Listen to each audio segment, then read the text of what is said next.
Well, mindfulness is, the word in fact, is a translation of a word sati, which is a Pali word. Pali is one of the languages in which the original Buddhist texts were written down about 200 or 300 years after the death of the historical Buddha, as far as people can tell. And sati means to be aware, or awareness, originally from a Sanskrit but it doesn't mean, or came to mean not the memory in some dragging things up from the past, but more memory in terms of awareness. As we might say to a child who is misbehaving in church, remember where you are. Well, we try to make the child behave by saying, remember where you are. Child, remember where we are. We're not saying to them, use your memory, in a sense, but a sense of become aware, be mindful of where you are. So in that sense, mindfulness is about awareness, knowing what you're doing as you're doing it. And in that sense, it's really simple, but like most simple things, it's quite difficult to keep in mind. In fact, to remember to be mindful turns out to be quite difficult. And gradually, it became used in the monasteries in Asia and cultivated as one of the hallmarks of meditation practice.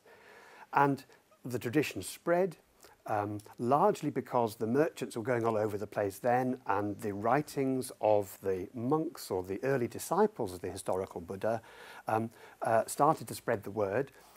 It was quite an egalitarian and rather anarchic sort of movement in one sense, because it talked about being able to, as it were, ennoble yourself. It talked about there being 4 noble truths.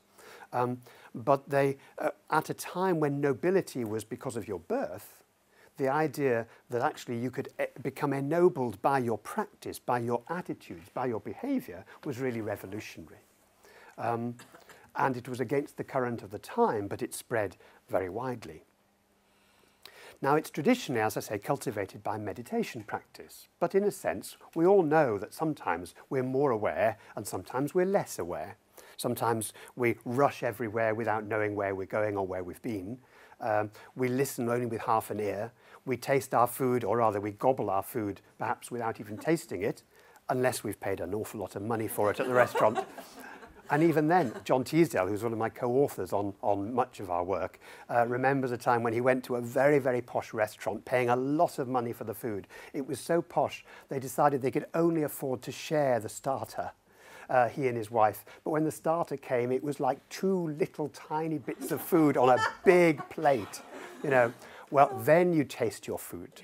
But most of the time, food is actually quite difficult to taste. We just sort of gobble it down, and then we wonder where it went.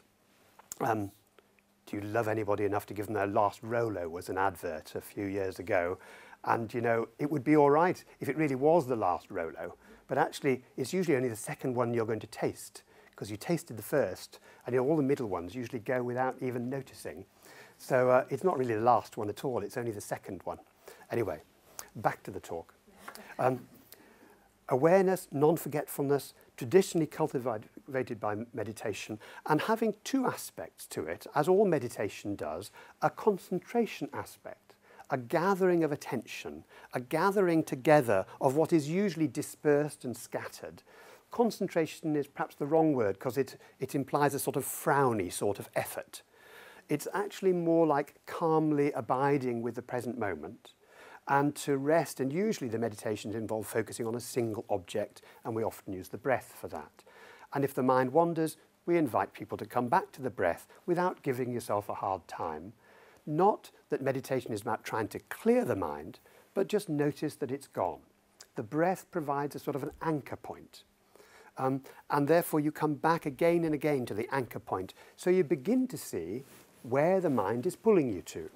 If you didn't have the anchor point, then it'd be like sort of letting go of a kite. It would just go with the wind.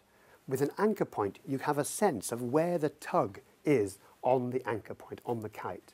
And that's really useful, coming back all the time. And then, as well as the focused attention, there's wide awareness. There's the sense of being able, having trained your attention, to then become aware of the patterns of the mind, what tends to take you away, and what begins to ensnare us by, as it were, entangling our minds in, as Rilke once said, entangling our minds in knots of our own making and struggling lonely and confused. He used those words in his poem Gravity's Law. So from that cultivating the wider awareness comes sort of insight into the pattern of the mind.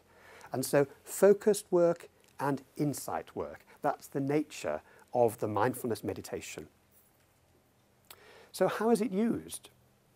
Well, Jon Kabat-Zinn started in 1979. He's an American, originally a molecular biologist, but he set up a stress clinic in the heart of a hospital in New England, in Massachusetts, a place called Worcester, Massachusetts. And it's about the same distance from Boston as we are from Worcester here in Oxford. And in a general hospital, he started to gather together a lot of these ancient meditation practices that usually you'd have to go to a monastery in Asia or to a retreat center up in the mountains. And he started teaching patients in chronic pain how to do this meditation. He had some mindful movement and some yoga there. He had people sitting on stools or on chairs, just focusing on the breath. It turned out to be remarkably effective in allowing people to deal with or live around the edges of their chronic pain. So that was one movement away from the monastery into the discovery that there were ways in which you could put together a secular form of these ancient, what had become known as religious practices, although in the start of them they probably weren't religious in the way we understand it at all. And it turned out very effective for pain, for stress. He did some research on psoriasis, that sort of skin condition, and found that just 10 minutes of listening to a meditation tape instead of listening to music actually got the clear-up rate going faster, significantly faster. And there were 2 randomized controlled trials on that. And in the early 1990s, myself and my colleagues, John Teasdale and Zindel Siegel from Toronto, we were struggling to understand and to provide a new approach to recurrent depression. It had become clear that depression, when you've had it, tends to come back. And although antidepressants work really well, they tend to work for as long as you're taking them. And when you stop, although you don't get depressed immediately, it can come back. Of course, many people find that it can come back even when you're still taking them. And so recurrence of depression became the big problem within clinical psychology and psychiatry. And we wondered whether this 8-week program that Jon Kabat-Zinn had, if it could be adapted by introducing some of the cognitive therapy principles that we knew worked when people were depressed, could we put them together? And that's what we did, finding something which we then called mindfulness-based cognitive therapy. The cognitive therapy elements are relatively small, but the whole nature of the work is one in which we are trying to bring together psychological science and this ancient wisdom, this ancient psychology as well from Buddhism, to see whether bringing this ancient and modern together it could be effective. And I'll mention something about the effectiveness later on. The problem of depression is that once you've had it a few times, it tends to easily kindle. That means that although the first depression might have been due to a major, major thing happening in your life, like bereavement or separation or divorce or unemployment, that might be the first depression. Often it happens even before you've got to those sort of life events in childhood or adolescence. But once you've had depression, you don't need a big life event to trigger another one. And if you've had 2 or 3, then it can be just come out of the blue. You can feel yourself down one morning, and by the end of the day, you're feeling really, really wretched. So it's now being used, mindfulness is being used not only in the clinic, but also in schools programs to help children to attend. There's work in Amsterdam on ADHD, attention deficit hyperactivity disorder, and for the parents of children with ADHD who are often very stressed. Sometimes they had attention problems when they were young themselves, and it turns out that actually as adults they sometimes have problem focusing as well. So for the parents and the children with ADHD. For health anxiety, we've just finished a trial on people that find themselves always worried about their health despite any reassurance from their doctor, and it seems to help there as well. And we're now starting projects with teaching midwives how to teach people who are expecting a baby how to be mindful and to approach the birth and the parenting with more mindfulness. This is not like natural childbirth, it's more like don't know childbirth. Like you don't know what's going to happen, and therefore how can you sustain a sense of being aware and to some extent in control in a situation in which you don't have very much control. And that's happening here at the Oxford University Hospital, what used to be called the John Radcliffe. So that's how it's being used. And the next thing, who is it for? Well, we've talked a little bit about schools and people with attention problems, people with depression. But of course, you don't have to be clinically ill for mindfulness to be quite useful. Many people now find it's really helpful just as a way of checking in with yourself on a day-by-day basis. Because the world is, as we've said, so frantic, so hectic, that it's really easy to lose touch, to live in our heads instead of to be aware of the contingencies and the life going on around us. Many of us find we lose interest in things, or we get burnt out or stressed or depressed, we get restless or bored, or we just rush around. And I think it's important, therefore, to back off a bit from all these clinical informations and to consider what is the science that actually, what is it we know about how the mind works that gives us a sense of how mindfulness operates. So I want to go now to how the science helps us understand. One of the most remarkable things about the mind is how even when you're not thinking very much, the mind is busy making associations, links between one thing and another. If you put people through a scanner and you ask them to do a simple task, you don't only see one part of the brain lighting up, you see whole networks of the brain lighting up. Now, by the time the scans are analysed, you might see those pictures of the brain. Maybe they've got a little dot there, and you think, oh, that's the part of the brain. But actually, oh, that's the bit that's lighting up most compared with other conditions. Actually, often the brain, the whole brain, or whole connections light up. And these connections, these associations that we make all the time, are very useful to us. We know about how context can bring back whole memories. A song, for example, that we know from the 1960s, if you're that age, the 1970s, the 1980s, I'll wait until people nod, 1990s. How a song, when you were first in love, for example, you can just hear it being played and it brings back whole sort of, not just a memory, but a whole bodily feeling of what it was like to be in love for the first time. Or going back to a place you visited that you lived many, many years ago.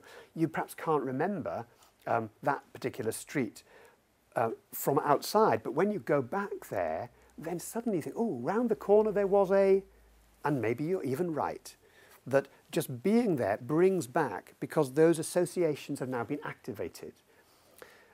Associations can sometimes actually fill in the gaps. Psychologists have done experiments in which they give you a list of words like, sweet, honey, white, cane, syrup. You can list the words rather like that. And then they show you some words later on and they say, now which of these words were in the list? So it was sweet, cane, sugar, da, da. People say, oh yes, that was there, that was there, that was sugar. Sugar was definitely in the list. It turns out sugar wasn't in the list. Yeah. You've actually thought of it because of those associations between cane and white, and I mean, if I'd used the word spoonful, then you certainly would have thought it was in the list, only due to Mary Poppins. So the associations build up, and it's as if you fill in the gaps. And that means that we can do a lot of things that take us beyond just the evidence. If I said to you, Mary knocked the glass off the table and Jim went to fetch a broom, then an hour later, if I said what happened there, you'd say, Mary broke a glass. But of course, I never used the word broke. But you'd swear that actually, you know, that is exactly what happened, because as it were, we've created a model, a sort of narrative in our head based on the evidence we've got, and that model is what we remember. We don't remember the particularities, we remember the gist. And that means that we can throw away a lot of detail. But when we go for the gist of things, we don't even know we're creating these stories. We don't even know we're creating these because it happens so automatically. Until we are fooled by, like, the sugar type experiment, or by this sort of experiment. So if I give you a sentence, a series of sentences like this: John was on his way to school. He was very worried about the maths lesson. He didn't think he'd be able to control the class again today. It was not part of a caretaker's duty. And you see, you don't even know that you've got a model in your mind until suddenly it changes. And so we're making these inferences all the time, automatically, and they're very, very helpful.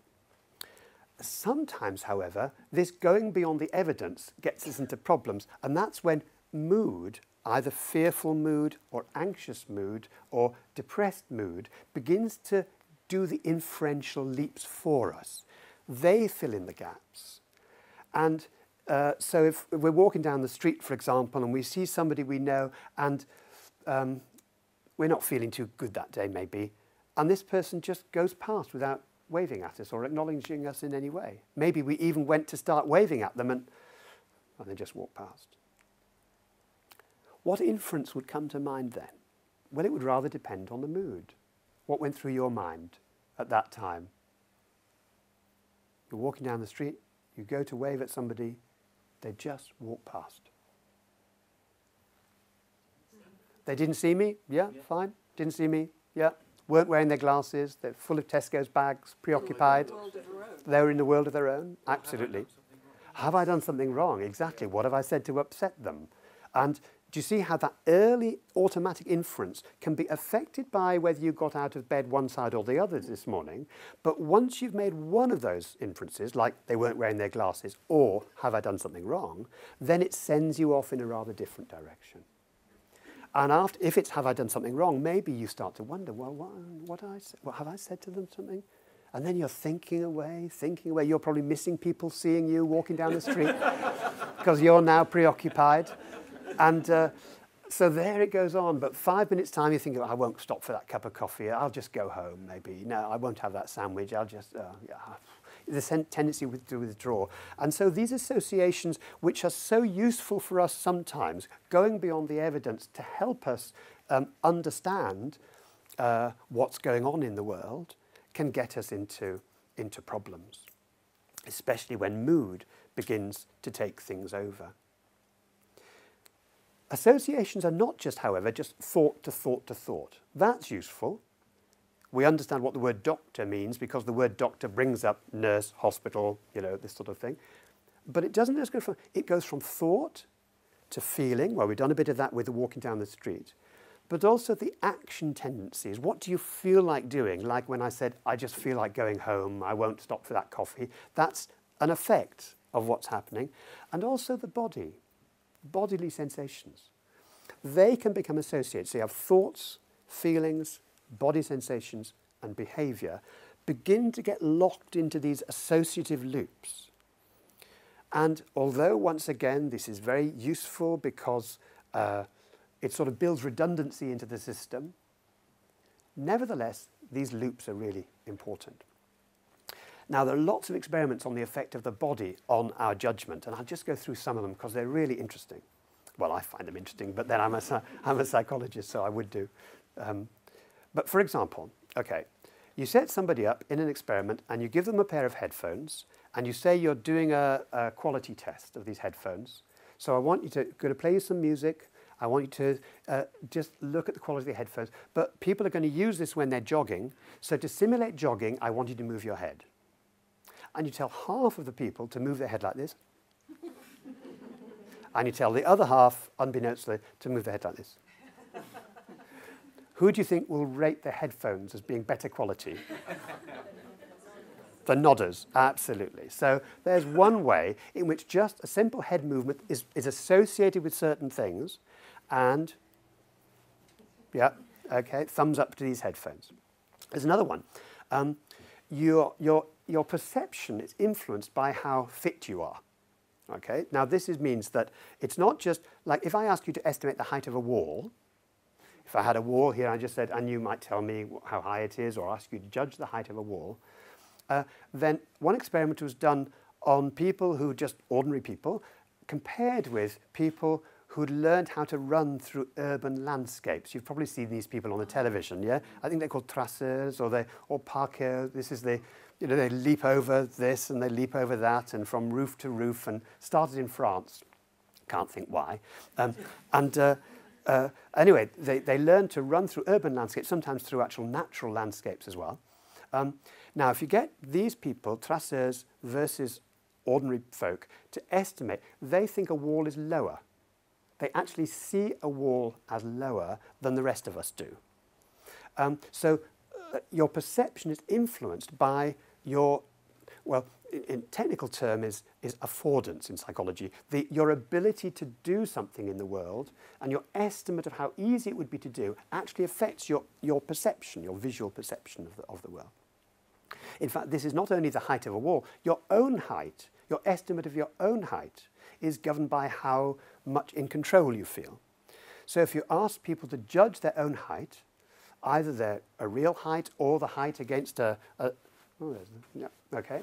So if you put a spot here that's exactly 20 inches above the height, the measured height of any one person, and then you ask them to stand back and say, how much lower or higher are you than that spot on the wall, and the spot's up there, then people will come out relatively accurately.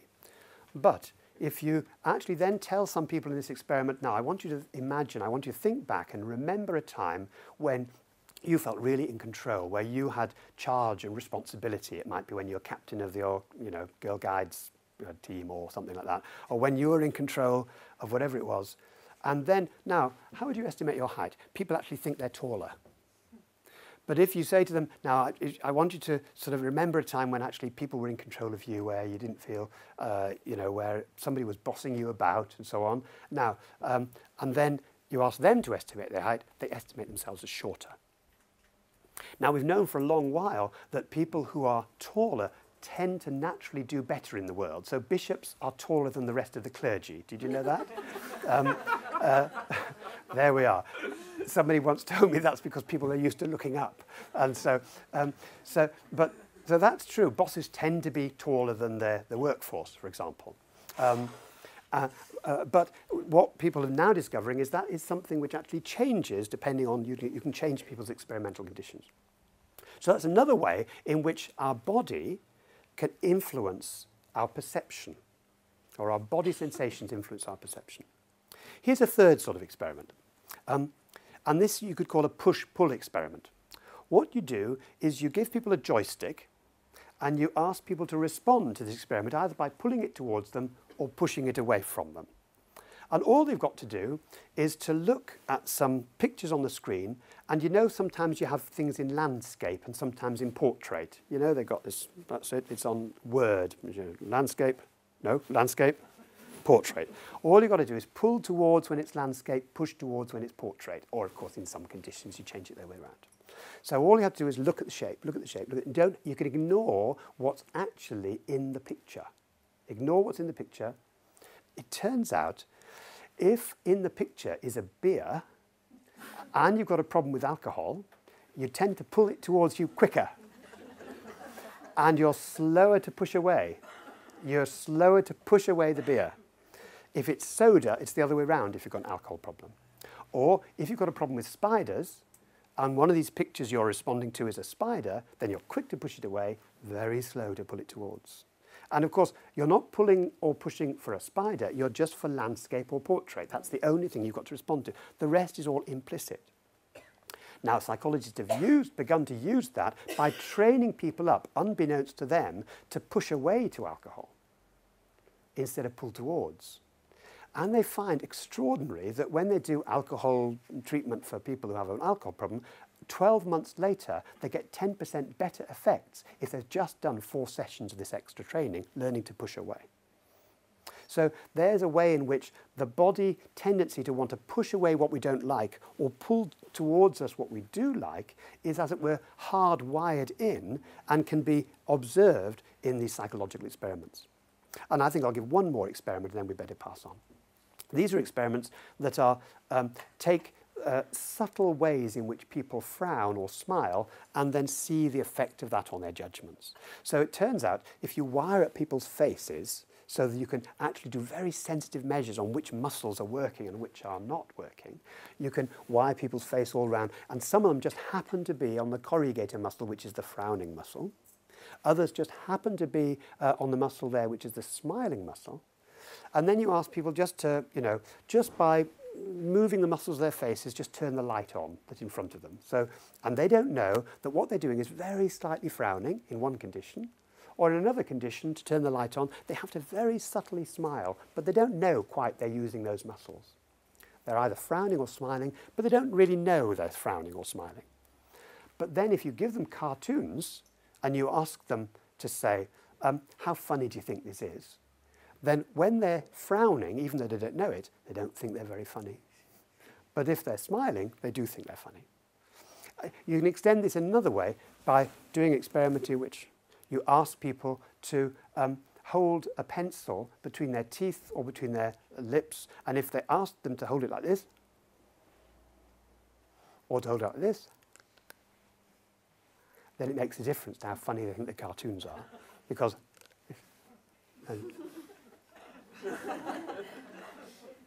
so these associations then between thoughts, feelings, body sensations, those are, as it were, I said hardwired, but not all hardwired. Of course, some of them are genetic, but most of them are built up over the learning history of the individual. They are learned associations. I don't think people are hardwired to like alcohol, but many people learn to like it and pull it towards or push it away. Now, this then relates very closely to what happens when we get down, when our mood goes down, when we're depressed or when we're anxious, because depression can activate any one component of that network and the other things will start up. The other things will start up. So, for example, if you wake up very early in the morning, well, don't you have to wake up early? You know those moments when you wake up and you think it's Saturday and then you suddenly realize it's Monday or Tuesday? Isn't that the most disappointing thing in the universe? And your body's not, you hope for another hour in bed, but you realize, So your body's feeling very sluggish. In fact, there's a word for this sort of sluggishness that we all feel for the first few moments when we wake up. It's called post-sleep torpor. Post-sleep torpor, now you've got a name for it, I'm sure you'll realize that once you have a name for anything, it cures it. But post-sleep torpor affects all of us, and it varies in how long we experience post-sleep torpor. But it's that sort of twilight zone between sleeping and waking. But if you start your mind thinking when your body's feeling that sluggish, the mind can soon actually begin to overestimate the effort of anything you're doing that day, overestimate the difficulty of all your relationships, and it can begin to have an effect because of this close link between the body and the mind. It has a very tight control sometimes over what you think. And you can see this again even in people suffering from post-traumatic stress disorder, for example. When they have a flashback, it's not the flashback that does the damage so much, though that can really start the body, start the heart going, but that after the heart has started going, you start saying to yourself, why am I still like this? I should be over this by now. It's shameful that I'm so weak. And anybody who cries like this is completely off the, crazy. And that fear, if it wasn't bad enough to have the flashback, that elaboration can make things worse. And if it wasn't bad enough to feel the body very sluggish, what we then say to ourselves can make it worse. In fact, there's nothing in this world that is bad enough that the way we think about it can't make it even worse. And that is where we can, as it were, begin to see the chinks, that we can begin to see the bits of leverage, as it were, where psychological approaches might help us to relearn associations or even begin to float these things apart so we can see thoughts just as thoughts, like clouds in the sky, rather than feeling ourselves being sucked into them. That we can, when we see our body beginning to react with it very clutched up or contracted, we can actually just notice the body just as body sensations and prevent it from cycling back into the thoughts. Because when we bring awareness to any automatic association, it de-automatizes it. When we bring awareness to any link, any automatic link, it de-automatizes it. So it means that we have a bit more space between thoughts, feelings, body sensations, and behavior. Well, we've used quite a lot of examples from experiments, but it's also quite useful to think of examples from our own sort of experience and from our own daily life, hence the sort of sluggishness in the morning. The point about the sluggishness in the morning is that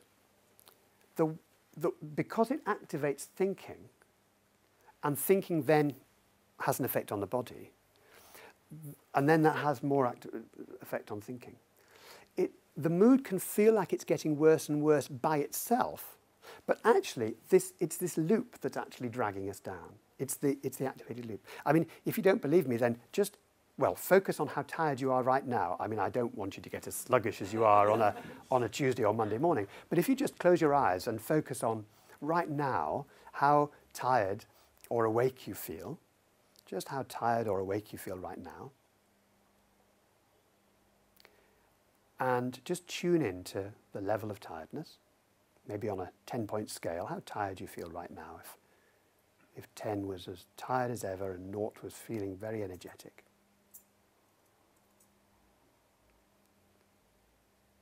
And then try saying to yourself, I don't want to feel like this.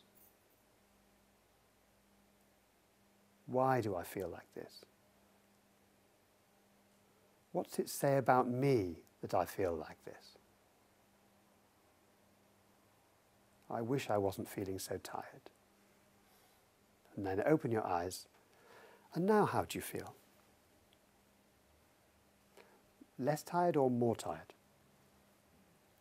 More tired? Yeah. And that's a very interesting observation, because there, in that little tiny experiment, all we did was suggest a few simple questions which are not themselves tiring. So to ask, why am I feeling this like this? Or even to say, I wish I didn't feel like this. That itself is not a tiring question to ask. And yet, just sort of seeing the gap between how you're feeling and how you would like to be feeling is enough to actually make you feel more tired. So you can see how the tiredness is getting worse. So at that moment, you might redouble your efforts to say, oh my gosh, why do I feel like this? Oh, I wish I didn't feel like this. Oh, no. And just, yeah. So then and actually it feels naturally as if your body is naturally getting more tight. You don't realize it's what is the thoughts going through your mind at that point that actually is driving the mood at that point. But if we know it, we can begin to recognize it. So how then does mindfulness help? This gets us to the last of our questions. If we can see these patterns of associations between thoughts, feelings, body sensations, and our impulses to act, then, as we said, it de-automatizes it. Maybe we ought to try the experiment again with the tiredness, but this time I'll ask you to do something different. So again, if you close your eyes, and just sit there and notice however you're feeling in terms of tiredness, notice where in the body it's coming from. And seeing if it's possible to be curious about where in the body it is. Where are the raw sensations, the physical sensations? And seeing if it's possible to notice them without any judgment. Allowing them to be just as they are. Not trying to get rid of them, just allowing them to be just as they are, seeing them clearly. There may be tension in the shoulders, a heaviness in the stomach, whatever. Just allowing it to be felt without trying to get rid of it. and a sense of friendliness towards the body as best we can.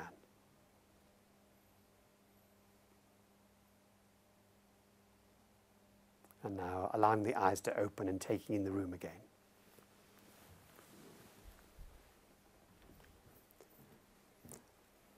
Now, that's quite a difficult experiment to do, but how did you feel when you were curious about what your body was doing? Yeah, relaxed?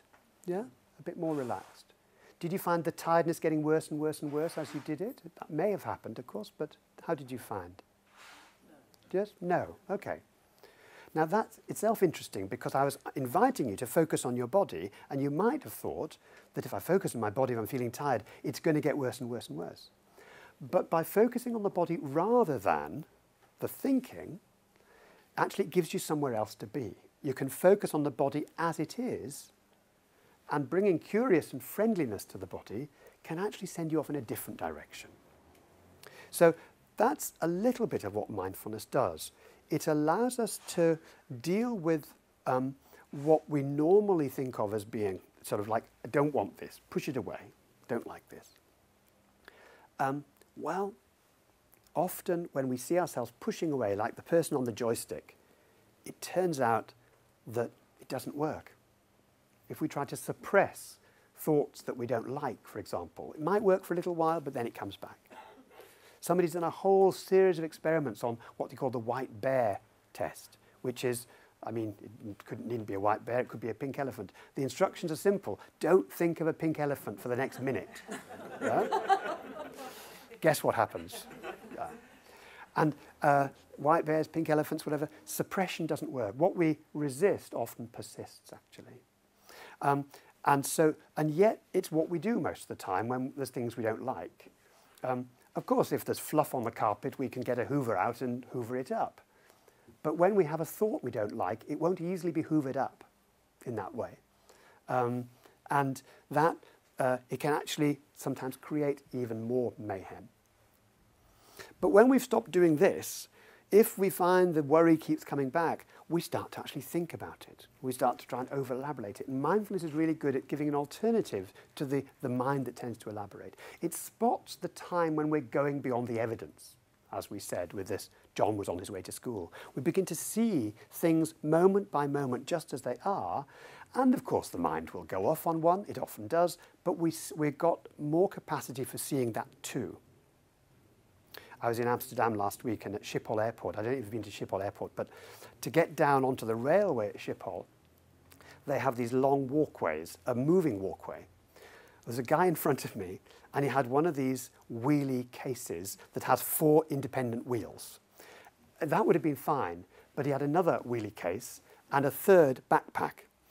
And attending to all meant that he lost control of the big wheelie cases, and it set off in front of him. He set off after it, leaving his other backpacks on, but this thing gathered speed going up, went onto Schiphol platform underneath the airport where the trains were sort of coming and going out, and only when I got down did I realise his panic, and he was running after it, it's because it had tipped over the edge onto the platform, was now lying between the rails. And so he looked at me, I looked at him, and we looked where there's a train coming, and then we looked to see if there was an electric wire, and we saw there wasn't an electric wire. And then the train was due in 2 minutes, and they tend to be on time in Amsterdam. And, you know, praying for Network Rail, but, you know. And in the end, he said, shall I go for it? I said, OK. There's nobody in authority around. He dashed down, got it, came up. And he realised then he had missed his train because it was one going from the other platform. But I knew instinctively, as you would do, what was going on in his mind, probably for the next few hours. Not just the horror of that, but the horror of what if. And we know that when people have an event like that, often the event itself is bad enough, but we surround it with a whole network of, oh, what if? What if the train had come in? What if I'd jumped out? What if there'd been electric rail there? What if actually I hadn't got up in time? What if the train had come in? What if the train had had an accident? What, you know? And almost the what ifs can be as damaging for our sense than the actual thing itself. Mindfulness doesn't change anything in life in one sense, but it helps us to see the difference between events and the what-ifs, or between events and the if-onlys, because that's what we do for the past, of course. Not the what-if had happened, but also if only I hadn't done this, if only that relationship, if only that person, if only I'd taken that decision in life. And the sense in which we can torture ourselves with these things are able to be seen clearly in mindfulness. Well, we've got time, I think, for one last short meditation and then a little bit speaking, and then we'll have questions. Do you want to do one short meditation? Yeah? Okay. So for this, again, if you just sit down, you can come away from the back of the chair if you wish, but if you want to lean on the back of the chair, that's also fine. And the feet flat on the ground. And we'll do a short 2 or 3 minute breathing. And just notice what happens in the mind and in the body. So allowing the eyes to close if you feel comfortable with that, or just lowering the gaze. If you want to sit this out and not do it, that's fine. Nobody knows. It's the thing about meditation. Nobody can tell if you're doing it or not. So sitting here and becoming aware of the body's contact with the chair and with the feet on the floor, hands on the lap. The spine is straight but not stiff, strong back. The shoulders relaxed, the head and neck balanced.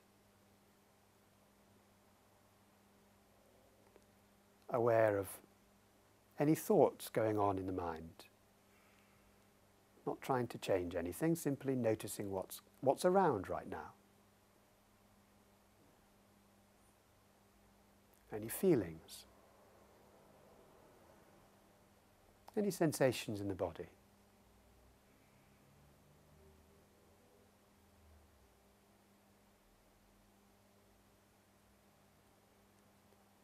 And then at a certain point, just shifting the focus of attention, gathering it and focusing on the breath. Maybe noticing the sensations of the breathing down in the abdomen. The rise of the abdomen wall on the in-breath, the falling away on the out-breath. See if that's true for you.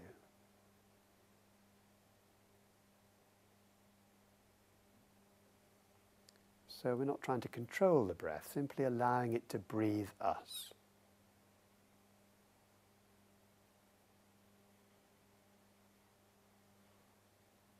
And if the mind wanders, as it might do, in fact, probably will, as soon as you notice where the mind has gone, acknowledge where it went and very gently escort the attention back to the breath. That's what minds do. They tend to wander, and we're not trying to clear the mind. We're just trying to wake up when it's gone, gently bring it back to the breath.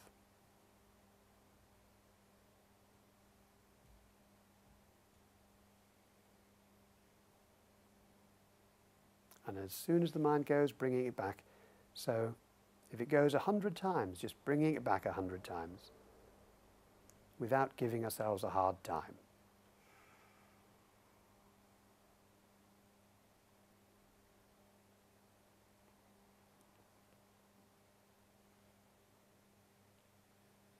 And then shifting our attention for the final time, and this time expanding the attention to the body as a whole, as if the whole body was breathing now. Aware of all the sensations in the body, from the crown of the head to the bottom of our feet, and right out to the surface of the skin.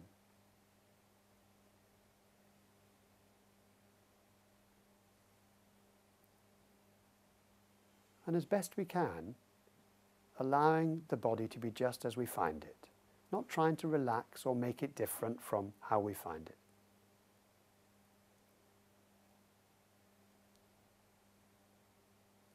Allowing it to be as it is, allowing ourselves to be as we are.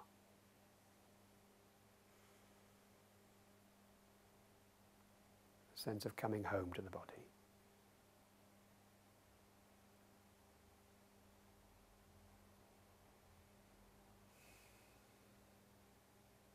And then when we're ready, beginning to move fingers and toes, allowing the eyes to open and taking in the room again.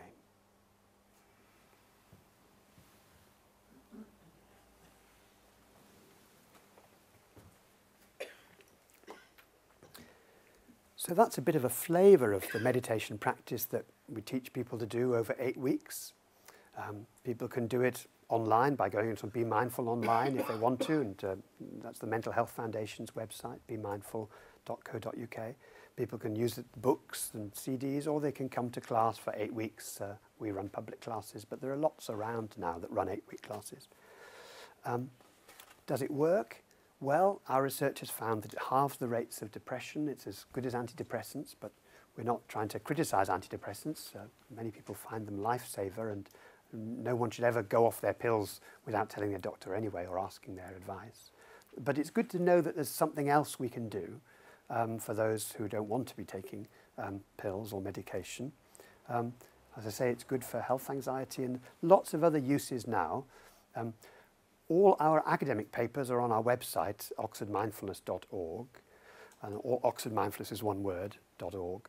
And indeed, this video that's being made tonight will be on oxfordmindfulness.org in about a week's time, but also Science Oxford Live, scienceoxfordlive.com, I think it is, isn't it? scienceoxfordlive.com both has this talk on it, or will have, and any follow-up information that you want. So, I think, just to summarise, mindfulness has a long, long history. And yet, it can also be applied to the very, very modern ways of living that we get ourselves locked into. And what's lovely is to find people from the East coming over here and rejoicing in what we're doing, and then sometimes going back to the East and being able to learn more about what they're doing as well. Some things happened over the last 20 or 30 years in which this is now dispersed. It's available, and it's been one of the loveliest things in my scientific career to have the opportunity to be a researcher and a scientist researching something which is also of practical value and can be taught to people, and that many people find can help them in ways that are often surprising but always delightful. This cultivating compassion for the self and for others, treating yourself more kindly. And when it works, we know from our science that it works because people have learned to treat themselves more kindly. And with that, I'll stop the talk and take any questions you have. Thank you for your attention.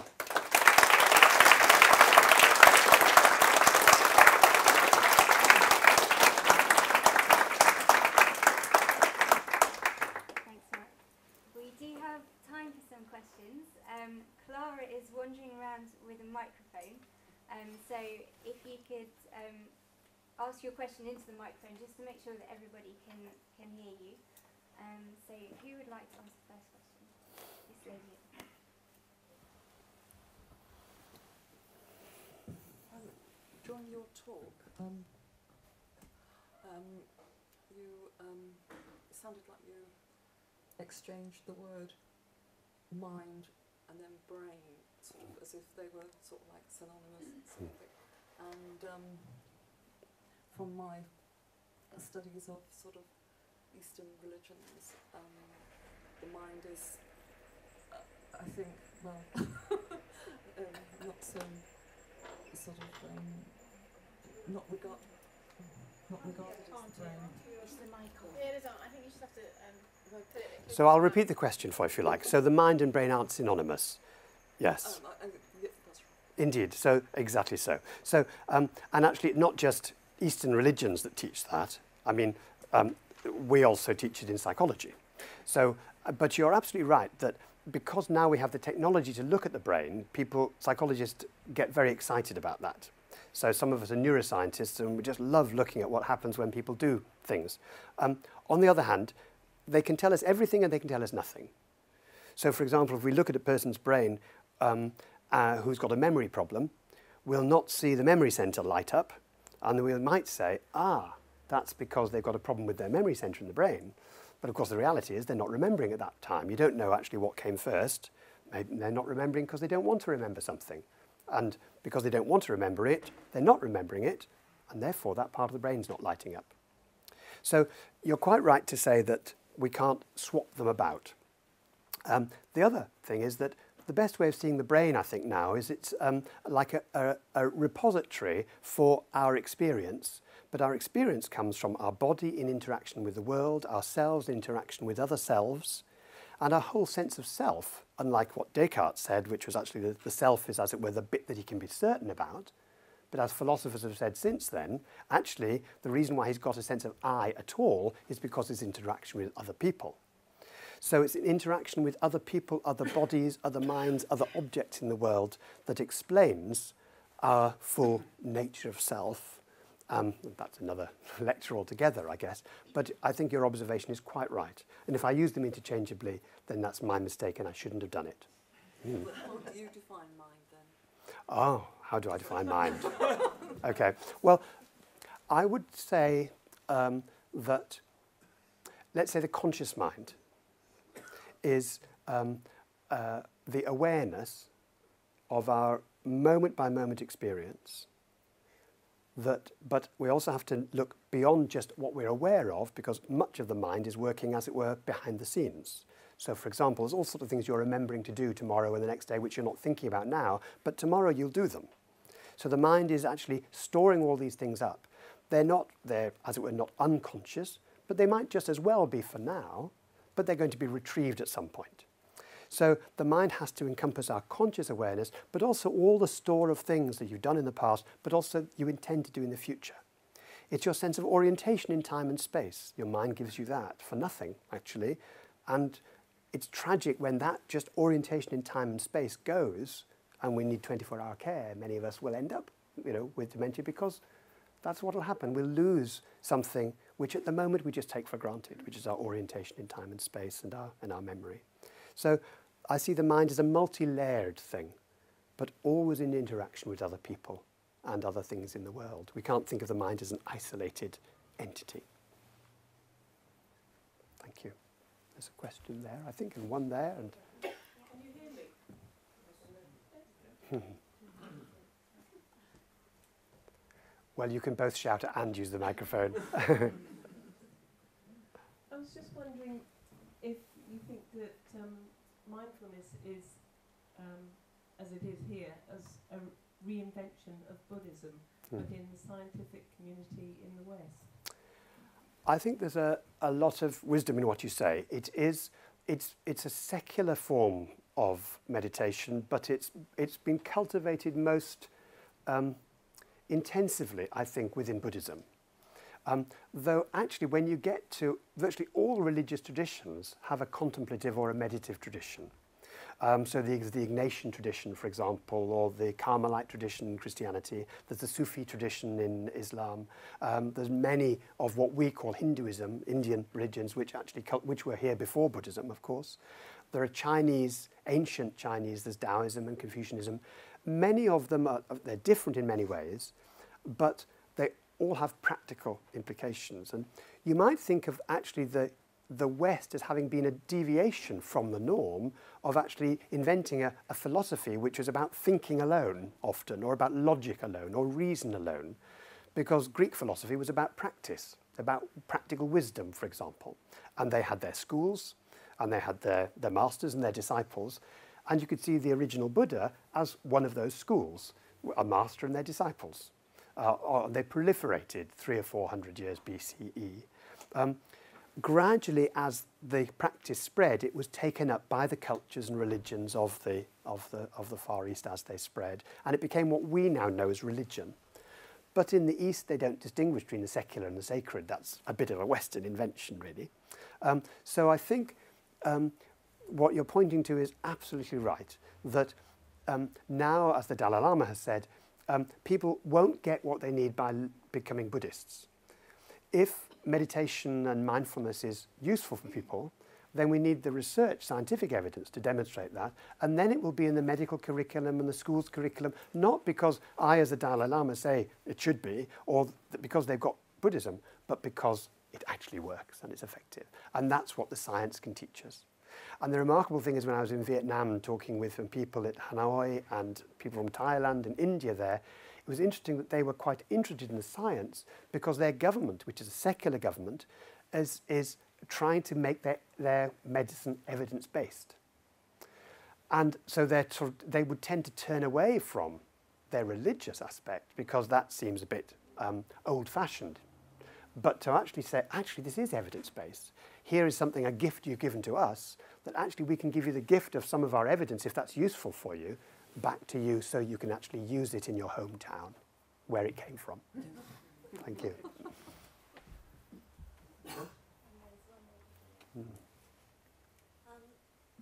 Now we're more technically advanced, technologically we've advanced, we can see a lot more of the brain, you know, with the MRI scans and such like. And I know there've been various, not experiments, but you know, there's been research done on them. So I wonder whether you can give us a little bit of understanding about what they may have...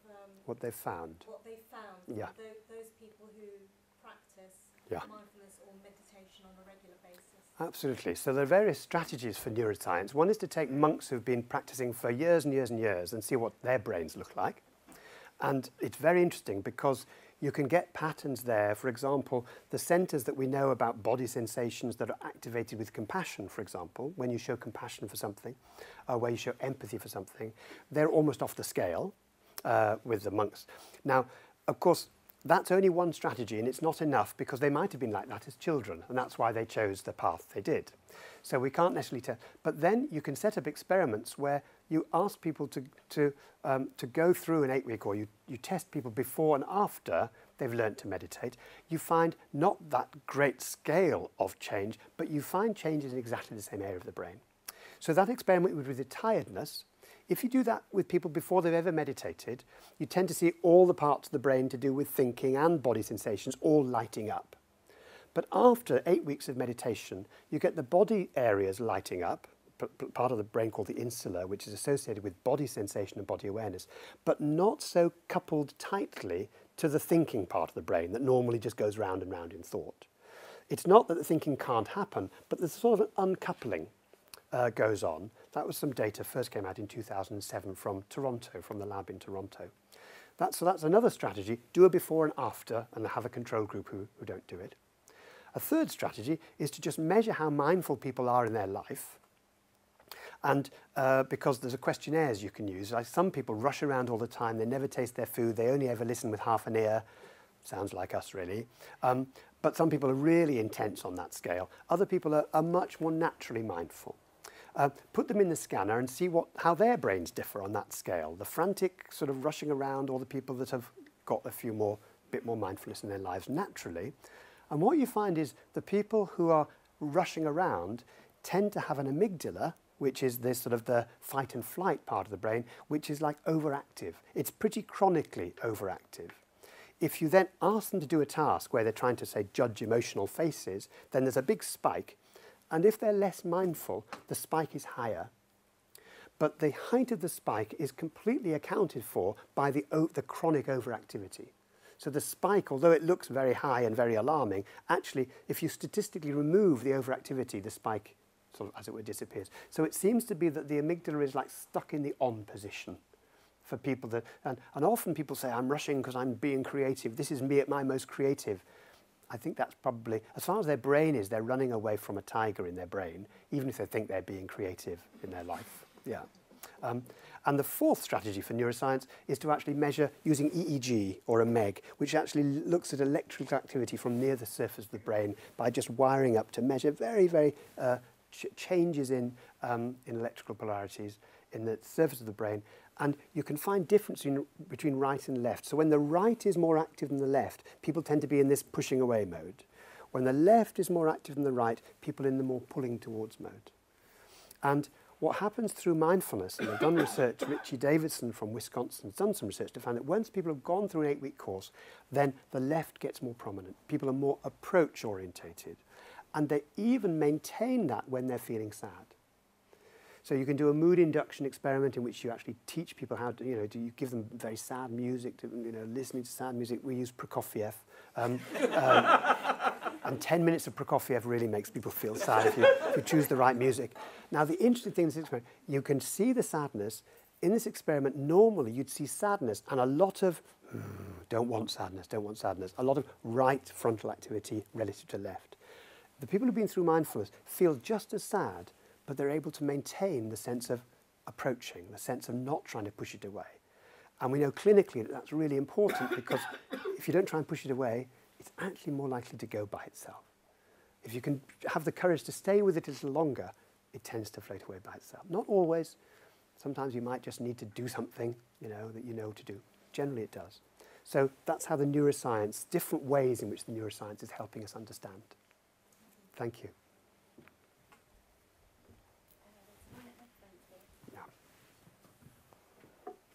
I wonder whether you have any tips, as it were, for people, I'm going to say like myself, who over the last 30 years have practiced various forms of meditation and fully realized how beneficial it is, but who still can't seem to make that leap of practicing every day, despite it being so beneficial, that life and washing up and all that stuff takes priority, despite knowing the benefits. Yeah. There's a friend of mine who went to a nunnery once, and there was a nun there digging the garden. And he asked her, what are you doing? Hoping she was going to say, I'm planting vegetables, or I'm planting beetroot, or I'm planting leeks, or whatever. And she said, I'm meditating. I'm meditating as I do this. And the intention of my meditation, and she named somebody. I'm doing this for, and she was actually doing the gardening, as it were, as an act of love for herself and for this other person she was holding in mind. And I think that sometimes we can often get hooked into, there must be a right way to do this, and usually I'm doing it wrong. So one of the things is that we all tend to give ourselves a bit of a hard time, yeah? And that we say, right, unless I meditate this often, this time, this much, then I'm letting myself down, or I'm letting God down, or I'm letting the Buddha down, or I'm letting myself or whatever down. So one of the things that we're sometimes able to do is to see if we can hear those voices in the head and to let ourselves off the hook a bit. So for example, if we feel that we'd like to meditate more often, well, how often? And would it be helpful, for example, to set ourselves something to do, say for a month? So I'm going to focus on just the breath at the tip of my nose for a month. Something where you can really investigate something rather than just, right, I'm going to sit and then of course what happens is the mind, I don't know if your mind wanders, my mind wanders. And then we can often feel, well, this isn't working, restless, boredom, so on. So one of the questions is, if we give ourselves just one thing to do, just for a few moments, because often it's not how long we stay that's important, it's actually getting there. Some yoga teachers say that the hardest move in yoga, the very hardest move in yoga, and you're thinking already, is it that one or is it that one? The hardest move in yoga is the move onto your mat. And the hardest move in meditation is the move onto your cushion or into your chair. And if we learn to do that every day, every week, however often it is, and just once you're there, then decide how long you're going to stay. Because 5 minutes, 10 minutes, who knows, quarter an hour, half an hour. There's something about the everydayness of it which helps us, as you've found. But when it fades, if we're able not to give ourselves too hard a time, it's much more likely to come back. Whereas if we start saying to ourselves, oh, there I go again, yeah, then it might be weeks before we come back to it. If you say, oh, okay, not now, not today, but maybe tomorrow, and just see if there's a lightness of touch about it, then who knows? Who knows? Thank you. We have time for just one more question. This lady here? Could I just add to what you just said? Please. For that lady, there's a Vietnamese Buddhist called Thich Nhat Hanh. I'm sure you're aware, and he's written various books where he's particularly keen to express that you can be mindful when you're washing up, when you're walking, when you're doing everything, and it's very simply written. So I recommend you get one of his books. Yeah. And the other thing is, I personally benefited from mindfulness. I've come from a Tibetan background, and I wear a red string that's been blessed by the Karmapa, but you could have anything that you always have on your body. When you find that your thoughts are going off in a negative way, I grab my red string and bring my thoughts back to how I'm causing my own suffering.